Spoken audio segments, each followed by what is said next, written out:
Hi, my name is Anja and I'm a labor market economist at the OECD, where I think about how megatrends are changing the skills that are needed in the labor market and what we can do to help people gain these skills.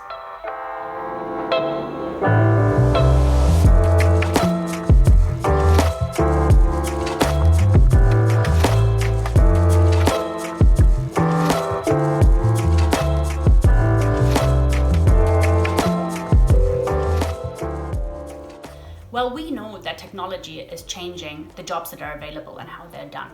We're estimating that about 14% of jobs could be automated in the next 15 years and that another 32% could significantly change. It's amazing that in some OECD countries, already 1 in 4 young people have programming skills. But we shouldn't forget that there's a big digital divide. We know that low-skilled adults, those in jobs at risk of automation, and those on low wages, for example, are significantly less likely to engage in adult learning. It is important to make sure that everyone can take part in lifelong learning.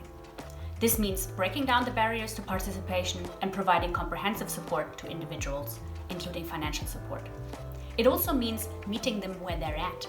It means meeting them in their environments, their workplaces, their communities, and making them aware of the opportunities that lifelong learning offers. It also means giving them access to digital devices and infrastructures that allows them to participate in our economies and societies.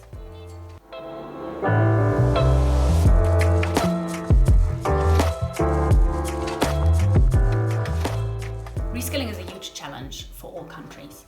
Let's talk about the short term first. So in the pandemic, many people have lost their jobs due to the disruption that COVID-19 has caused. It may even continue as we phase out the support measures that many governments have taken during the crisis.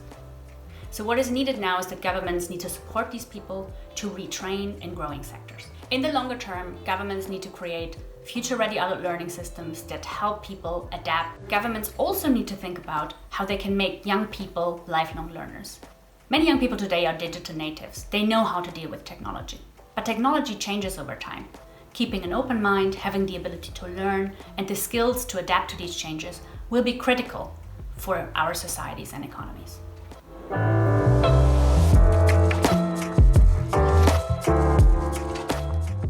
Offering hands-on experiences in the workplace are a very effective way to help young people gain skills, to make them understand what kind of careers they want to get into, and also to get their head start in the world of work. Apprenticeships and other forms of vocational education and training are a big part of that, but that can also happen through internships or part-time work while you study. The pandemic has disrupted learning in the workplace. Some of this learning had been moved online, some hasn't, and firms are offering much less training and learning opportunities than before. On the positive side, the pandemic had also introduced new ways of learning, online platforms, virtual platforms, and even learning through virtual reality.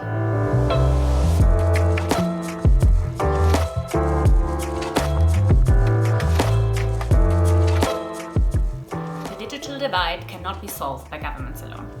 That's why we at the OECD are working with many partners to solve these common challenges.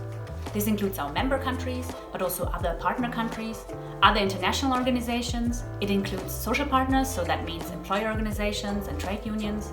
And it includes civil society and advocacy organizations, including those that involve young people.